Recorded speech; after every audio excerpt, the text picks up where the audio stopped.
مجھے کئی عرصے سے اپنے لیے ایک شریف اور نیک فطرت داماد کی تلاش تھی۔ بوڑھے آدمی کی بات سن کر میں تو اپنی جگہ سے اچھل پڑا تھا۔ جی میں آپ کی بات سمجھا نہیں، میں نے پریشانی سے پوچھا۔ کہنے لگا کہ بیٹا اتنے سمجھدار تو تم بھی ہو، میں تمہیں اپنی بیٹی کا رشتہ دے رہا ہوں۔ میری بیٹی پڑھی لکھی ہے، خوبصورتی تو تم اس کی دیکھ ہی چکے ہو۔ اگر تم اس سے شادی کر لو گے اور میرے اس گھر میں میرے ساتھ رہو گے تو میرے بڑھاپے کا سہارا بن جاؤ گے۔ دراصل میں خود تو بہت طاقتور شخصیت کا مالک تھا، جوانی میں مجھے کسی کا ڈر نہیں تھا، پر اب میں بوڑھا ہو گیا ہوں، میری طاقت کو زنگ لگنے لگا ہے۔ میں چاہتا ہوں کہ کوئی میرا سہارا بنے۔ اگر تم میرے بیٹے بن سکتے ہو تو میں بہت زیادہ خوش ہوں گا۔ میں نے بوڑھے آدمی کی بات سنی، شاید وہ مجھے گھر داماد بنانے کا کہہ رہا تھا۔ میں نے کہا، آپ میرے لیے قابل محترم ہیں، اور تھوڑی دیر پہلے جو کچھ بھی ہوا وہ میرے لیے ناقابل یقین تھا۔ آج کل کوئی بھی حق اور سچ کا ساتھ نہیں دیتا، کوئی دینا بھی چاہے تو اس میں اتنی ہمت نہیں ہوتی کہ وہ سچ کے ساتھ کھڑا ہو سکے، پر آپ نے مجھے حیران کر دیا۔ آپ یقیناً ایک کرشماتی شخصیت کے مالک ہیں، آپ کی بیٹی بھی بہت خوبصورت اور حسین ہے۔ مجھے اس بات پر بھی کوئی اعتراض نہیں کہ میں آپ کا داماد بنوں، پر میرے ماں باپ اوکاڑا میں رہتے ہیں، آپ یہاں فیصل آباد میں ہیں۔ میں آپ کی بیٹی سے شادی تو کر سکتا ہوں، پر مستقل طور پر آپ کے پاس رہنا میرے لیے ممکن نہیں ہوگا۔ میرے ماں باپ کا میں بھی ایک اکلوتا ہی سہارا ہوں۔ میرے 2 بھائی اور بھی ہیں، پر وہ چھوٹے ہیں، ابھی وہ ان کی کفالت کرنے کے قابل نہیں ہوئے۔ میری بات سن کر بوڑھا زوردار قہقہہ لگا کر ہنس پڑا اور بولا، ارے بیٹا، یہ بھی کوئی تکلف والی بات ہے، پر مجھے تمہاری سچائی اور ایمانداری پسند آئی۔ تم نے ہیر پھیر سے کام نہیں لیا، بہت اچھے، بہت خوب، تم ہی میرے داماد بنو گے۔ میں ایسے ہی کسی لڑکے کی تلاش میں تھا۔ میری بیٹی بہت انجان اور معصوم سی ہے، تم تو جانتے ہو کہ آج کل معصوم لڑکیوں کا زمانہ نہیں ہے۔ تم دیکھ ہی چکے ہو کہ بس میں موجود عورت نے کتنا بڑا جال بچھا کر تمہیں پھانسنے کی کوشش کی۔ بس ایسی ہی عورتیں آج کل مردوں کے دلوں میں بھی گھر کر رہی ہیں۔ میری معصوم بچی سے کون شادی کرے گا؟ اور اگر اس نے شادی کر بھی لی، آگے کوئی تیز تراز لوگ مل گئے، یہ بیچاری 2 دن بھی وہاں گزارا نہیں کر سکے گی۔ یہ بات سن کر مجھے بڑا عجیب لگا تھا، سوچنے لگا کہ یہ گھر کتنا عالی شان ہے، اس گھر میں کسی چیز کی کمی نہیں ہے، لڑکی بھی خوبصورت ہے، باپ کا عہدہ بھی ہے۔ ایسے لوگوں کے تو کئی لوگوں کے ساتھ تعلقات ہوتے ہیں، پھر بھلا وہ ایک انجان لڑکے پر بھروسہ کر کے اسے اپنی بیٹی کیوں دینا چاہتا ہے؟ یہ بات میری سمجھ سے باہر تھی، پر جیسا وہ کہہ رہا تھا کہ اس کی بیٹی معصوم ہے، میں نے سوچ لیا کہ اگر ایسا ہی ہے تو ہو سکتا ہے وہ آدمی ابھی تک کسی پر بھروسہ نہ کر پایا ہو۔ کہتے ہیں کچھ لوگوں کی نظر ہیرے کو پہچاننے والی ہوتی ہے، ہو سکتا ہے اس نے مجھے ہیرا سمجھ کر پہچان لیا ہو۔ یہ باتیں میں اپنے دل میں ہی کر رہا تھا، پر میں جانتا تھا کہ کوئی نہ کوئی پیچھے وجہ ضرور ہوگی جو یہ آدمی ایک انجان لڑکے پر بھروسہ کر رہا ہے۔ بوڑھے آدمی سے گپ شپ کرنے کے بعد میں اس گھر سے چلا آیا۔ گھر آ کر میں نے اپنے اماں ابا کو بڑے بڑے قصے گھڑ کر سنائے اور کہا کہ وہ آدمی وہاں بہت ہی عزت دار مانا جاتا ہے، اس کی اپنی بہت بڑی کوٹھی ہے اور وہ فیصل آباد کے نامی گرامی خاندانوں میں شامل ہوتا ہے۔ میری ایمانداری پسند آنے کی وجہ سے وہ میری شادی اپنی بیٹی کے ساتھ کرنا چاہتا ہے۔ میرے ماں باپ یہ سن کر بہت خوش ہوئے، بولے کہ بیٹا اگر ایسا ہو جائے تو بہت ہی اچھا ہے، ہمارے رشتہ دار ہمیں ویسے بھی بھاؤ نہیں دیتے، وہ تو ہماری غربت کی وجہ سے ہم سے نفرت کرتے ہیں، تم وہاں کاروبار کرنے ہی تو گئے تھے، اب اگر وہ بوڑھا آدمی تمہیں اپنا گھر داماد بھی بنانا چاہے تو ہمیں کوئی اعتراض نہیں، تم ہمیں مہینے کے پیسے بھیجتے رہنا، ہم تمہیں اپنے گھر میں رہنے کے لیے بالکل بھی زبردستی نہیں کریں گے۔ اماں ابا کی تو پیسے دیکھ کر آنکھیں ہی چمک گئی تھیں، انہیں لگ رہا تھا کہ ایک اچھے خاندان میں میری شادی ہو جائے گی تو میرے لیے ایس پی صاحب کے تعلقات بھی بہت کام آئیں گے۔ اماں ابا کی سوچ میں سمجھ چکا تھا، پر میں یہ نہیں جانتا تھا کہ جو لڑکی میری بیوی بننے جا رہی ہے وہ کتنی ہی عجیب، مکار اور عیار عورت ہوگی۔ میں اس بارے میں بالکل بھی آگاہ نہیں تھا کہ وہ کیسی گھنونے چہرے کی مالک ہوگی۔ بظاہر وہ بہت خوبصورت اور معصوم نظر آتی تھی، اس کی ادائیں ایسی تھیں کہ کوئی بھی مرد اسے دیکھ کر فدا ہو جائے۔ بوڑھے نے جو کچھ کہا تھا وہ لڑکی تو اس سے متضاد لگ رہی تھی، پر چونکہ وہ خود ایک ایماندار انسان لگتا تھا تو میں نے اس شخص کی باتوں پر یقین کر لیا۔ 1 ہفتے کے اندر ایس پی خضر کی بیٹی سائمہ میری منکوحہ بن چکی تھی، پر شادی سے پہلے واقعات عجیب و غریب تھے۔ ایس پی خضر نے مجھے اس بات کی اجازت نہیں دی کہ میں اس کے بارے میں آس پاس کے لوگوں سے تفتیش کروں۔ ان کا کہنا تھا تمہیں داماد بنانے کا مقصد ہی یہی ہے کہ تم میرے بیٹے بن کر رہو، اور بھلا بیٹا باپ کے بارے میں تفتیش کرتا اچھا لگے گا کیا؟ میں ان کی باتوں سے اس قدر متاثر ہوتا کہ جو بھی کرنے کا ارادہ کرتا ان کے کہنے پر ترک کر دیتا۔ میرے پاس اس کے علاوہ اور کوئی چارہ بھی نہیں تھا۔ اس وقت میں انتہائی بے روزگار تھا، میرے پاس کھانے پینے کے بھی پیسے نہیں تھے۔ ایس پی صاحب نے کہا کہ میں تمہاری نوکری لگوانے میں بھی تمہاری مدد کروں گا۔ خیر، میری شادی سائمہ بنت خضر سے ہو گئی تھی۔ میں خود کو اس وقت دنیا کا خوش قسمت ترین انسان محسوس کر رہا تھا۔ سائمہ بہت حسین لگ رہی تھی۔ شادی میں اس نے لال رنگ کا جوڑا پہنا ہوا تھا۔ سائمہ کو میرے ساتھ رخصت کر دیا گیا۔ اس کے باپ کا ایک دم رویہ تبدیل ہو گیا تھا۔ رخصتی کے وقت خضر صاحب کہنے لگے کہ بیٹے، پہلے میں نے تمہیں گھر دامادی کا کہا تھا، پر اب میں ایسا نہیں چاہتا ہوں کہ تم سائمہ کو اپنے ساتھ لے کر اپنے ماں باپ کے گھر چلے جاؤ، یہ زیادہ بہتر ہوگا۔ میں نے کہا جیسا آپ کہیں گے ویسا ہی ہوگا۔ میں نے ماں باپ کو شادی سے تقریباً ایک دن پہلے اس بات سے آگاہ کیا تھا کہ سائمہ ہمارے ساتھ اوکاڑا میں رہے گی۔ میرے ایس پی صاحب سے بھی اچھے تعلقات تھے جنہیں میں بگاڑنا نہیں چاہتا تھا، سو سائمہ کو رخصت کر کے اوکاڑا اپنے گھر لے آیا۔ سائمہ فیصل آباد کو بہت یاد کر رہی تھی۔ راستہ بھر وہ روتی رہی، کہنے لگی مجھے اپنا شہر بہت عزیز تھا، بابا نے نہ جانے مجھے آپ کے ساتھ اوکاڑا کیوں بھیج دیا۔ اس کا رونا دھونا دیکھ کر مجھے بھی افسوس ہو رہا تھا۔ شاید ایس پی خضر اپنی اولاد کو مضبوط دیکھنا چاہتے تھے، اسی لیے انہوں نے یہ قدم اٹھایا ہوگا۔ بہرحال مجھے کچھ معلوم نہیں تھا۔ ایس پی صاحب کے گھر سے آنے کے بعد سائمہ بہت پریشان تھی۔ شادی والی رات اس نے رو رو کر اپنا حلیہ بگاڑ دیا تھا۔ میں تو اس سے اور کوئی تقاضا بھی اس لیے نہیں کر سکتا تھا کیونکہ اس نے رو رو کر ہی خود کو خراب کر لیا تھا۔ میں چاہتا تھا کہ وہ نئے ماحول میں بہت اچھی طرح گھل مل جائے، اس کے بعد ہم اپنے رشتے کا آغاز کریں گے، پر ایسا کچھ بھی نہیں ہوا۔ صبح ہوئی تو میں نے دیکھا سائمہ کمرے میں نہیں تھی۔ میں نے سائمہ کو ہر جگہ ڈھونڈا مگر کمرے میں سائمہ تھی نہ ہی باہر تھی۔ پھر میں واپس کمرے میں آیا تو دیکھا سائمہ ادھر ہی کھڑی تھی۔ میں نے کہا تم کدھر گئی تھیں؟ بولی کہ میں غسل خانے میں تھی۔ دراصل مجھے نہاتے ہوئے بہت دیر لگ جاتی ہے۔ میں حیران تھا، اس سردی کے موسم میں نہاتا کون ہے؟ سائمہ تم پاگل تو نہیں ہو گئی؟ میں نے اسے مذاق کے انداز میں کہا۔ آپ کا کیا مطلب ہے کہ میرا دماغ خراب ہے؟ سائمہ نے آنکھیں چڑھاتے ہوئے کہا تو میں ڈر گیا۔ شاید اس کا مذاق کا موڈ نہیں تھا۔ امیر باپ کی بیٹی کو بہا کر گھر میں لانا بھی مجھ جیسے غریب کے لیے کسی عذاب سے کم نہیں ہوتا۔ میں چپ ہو گیا تھا، جیسے کوئی بچہ کسی کی ڈانٹ پر سہم جاتا ہے۔ واپس باہر آیا تو ماں باپ میرا انتظار کر رہے تھے اور وہ کچھ پریشان بھی لگ رہے تھے۔ میں نے کہا ماں باپ، آپ کو اب فکر کرنے کی ضرورت نہیں، میری نوکری جلد ہی لگ جائے گی۔ سمجھ سکتا ہوں کہ آپ کو میری نوکری کی فکر ہے۔ وہ دونوں ایک دوسرے کو دیکھنے لگے جیسے مجھے کچھ کہنا چاہتے ہوں، پر پھر خاموش ہو گئے۔ اتنے میں سائمہ باہر آ گئی۔ ہم سب نے بیٹھ کر ناشتہ کیا۔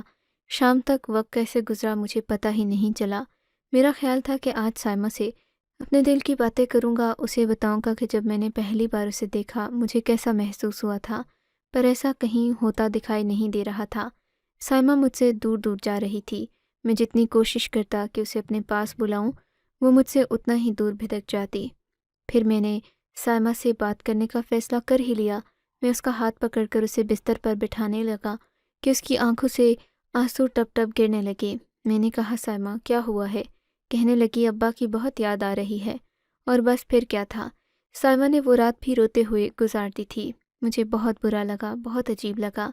کیا سائمہ مجھ سے شادی کر کے خوش نہیں تھی؟ میں بار بار یہی سوچ رہا تھا۔ ادھر مجھے ایس پی صاحب کے فون پر فون آ رہے تھے۔ بیٹا، میری بچی کا خیال رکھنا، وہ بہت نازک دل کی مالک ہے، اگر تم اس کا خیال نہیں رکھو گے تو وہ مرجھا جائے گی۔ تمہیں تو پتہ ہے مجھے اپنی بیٹی بہت عزیز ہے۔ وہ باتوں باتوں میں یہ جتا رہے تھے کہ اگر تم نے میری بیٹی کا خیال نہیں رکھا تو میں بھی تم پر سے دفتے شفقت اٹھا لوں گا۔ میں خاموش ہو گیا تھا، سوائے اپنی تذلیل کروانے کے اور کوئی چارہ نہیں تھا۔ ایس پی صاحب کو اندر کی بات بھی نہیں بتا سکتا تھا کہ ان کی بیٹی تو مجھے شوہر کا درجہ دینے کو تیار ہی نہیں ہے۔ میں اس کے پیچھے پیچھے دیوانوں کی طرح پھر رہا ہوں۔ میں نے اس سے اور کوئی بات نہیں کی۔ وہ رات بھی اسی طرح گزر گئی۔ میں نے سوچا چلو آج رات میں اپنی بیوی سے ضرور کوئی نہ کوئی بات کروں گا، اسے اپنے قریب لانے کی کوشش کروں گا۔ پر اس دن ایک عجیب بات ہوئی۔ مجھے ایس پی صاحب کا فون آ گیا۔ کہنے لگے بیٹا، میں تم سے کچھ باتیں کرنا چاہتا ہوں، اگر تم فیصل آباد آ سکو تو اچھا ہوگا۔ میں نے کہا میں ضرور آؤں گا، لیکن سائمہ میرے ساتھ آنے کو تیار نہیں ہے۔ بولے کہ تم بے شک سائمہ کو وہیں چھوڑ کر آ جاؤ۔ میں نے سائمہ سے پوچھا کہ تم فیصل آباد کیوں نہیں جانا چاہتی؟ کہنے لگی کہ دراصل فیصل آباد جا کر میرا دل پھر ابا کے ساتھ لگ جائے گا، واپس آنے کا دل نہیں کرے گا۔ میں حیران تھا ایک دن میں ایسا کیا ہوا کہ سائمہ کا موڈ یکدم بدل گیا۔ اب وہ پریشان سے بہت زیادہ خوش نظر آ رہی تھی۔ اسے دیکھ کر لگتا تھا جیسے اس سے زیادہ خوش کوئی ہے ہی نہیں۔ بار بار مجھ سے ہنس ہنس کر باتیں کرتی، لیکن ابھی بھی اس نے وہ دوری برقرار رکھی ہوئی تھی جس کی وجہ سے میرا اور اس کا کوئی تعلق قائم نہیں ہوا تھا۔ میں نے کہا، سائمہ، میں تمہارے ابا سے ملنے اکیلا جاؤں گا، اچھا نہیں لگے گا، تم میرے ساتھ چلو۔ سائمہ بولی کہ آپ چلے جائیں، ویسے بھی آپ ابا کے چہیتے ہیں، ابا مجھ سے زیادہ آپ پر بھروسہ کرتے ہیں، آپ چلے جائیں، ان سے مل کر آ جائیں، کوئی مسئلہ نہیں۔ میں حیران تھا کہ کل تک تو سائمہ اپنے باپ کی یاد میں بری طرح رو رہی تھی، اور آج وہ مجھے کہہ رہی ہے کہ میں اس کے باپ سے مل کر آ جاؤں، اسے کوئی مسئلہ نہیں۔ میں خاموش ہو گیا، پر میرا دل کہہ رہا تھا کہ کچھ نہ کچھ دال میں کالا ضرور ہے۔ ادھر میرے اماں ابا کا رویہ بھی مشکوک تھا۔ خیر، میں ایس پی صاحب سے بات کرنے، ان سے ملنے کے لیے فیصل آباد تک آ گیا تھا۔ میں ایس پی صاحب کے گھر گیا تو وہ بہت پریشان لگ رہے تھے۔ میں نے کہا کہ میں آپ سے ملنے اس لیے آیا ہوں کہ آپ مجھے حقیقت بتا دیں۔ آج میری بھی نظریں اٹھی ہوئی تھیں، میں ان سے ان کی بیٹی کی حقیقت جاننا چاہتا تھا۔ ایس پی صاحب نظریں جھکائے اپنے کمرے میں بیٹھے پریشان دکھ رہے تھے۔ میں نے کہا، آپ مجھے ساری حقیقت بتا دیں، مجھے کوئی پریشانی نہیں۔ کہنے لگے، بیٹا کیا بتاؤں، بعض اوقات تو اولاد اپنے ماں باپ کا سر جھکا کر رکھ دیتی ہے، اور وہ چاہ کر بھی اپنے اولاد کے لیے خوشیاں نہیں لکھ سکتے۔ میں چونک کر رہ گیا تھا۔ سائمہ نے ایسی کیا حرکت کی کہ ایس پی صاحب کا سر جھک گیا؟ دل میں سوچنے لگا، تب انہوں نے جو داستان میرے سامنے ورق بورق رکھی، اسے سن کر تو مجھے خود پر پچھتاوا ہونے لگا۔ یا اللہ، یہ میں نے کیا کیا؟ میں سوچنے لگا۔ خیر، انہوں نے جو کہانی سنائی وہ کچھ یوں تھی۔ بیٹا، میری بیوی آج سے تقریباً 15 سال پہلے فوت ہو چکی تھی۔ وہ میرے بیٹے کو جنم دیتے ہوئے اس دنیا کو ہی چھوڑ گئی تھی، پر میں اپنی بیوی سے بہت محبت کرتا تھا۔ میری بیوی ایک ایسے خاندان سے تھی جس کے بارے میں لوگوں کی رائے اچھی نہیں تھی۔ ان کا یہ کہنا تھا کہ یہ عورت بازار میں بیٹھتی ہے، پر میری بیوی بہت نیک تھی۔ میں نے اپنی بیوی پر بھروسہ کیا تھا اور اسے ایسے ہی بازار سے اٹھا کر عزت کی زندگی دی تھی۔ میں نے اپنی بیوی کے لیے زندگی میں بہت کچھ کیا تھا، اور وہ بھی مجھ سے خوش تھی، پر اس کے مرنے کے بعد مجھے کچھ عجیب باتیں پتہ چلیں۔ ان میں سے ایک بات یہ بھی تھی کہ میری بیوی کے رابطے ابھی تک اس بازار سے تھے، اور یہ بھی کہ وہ اپنی بیٹی کو بھی اس بازار کی ہوا لگا چکی تھی۔ میں اس بات پر بہت پریشان ہوا تھا۔ میری بیوی سے میں ناراض ہی تھا کہ وہ میرے دوسرے بچے کو جنم دیتے اس دنیا سے چلی گئی۔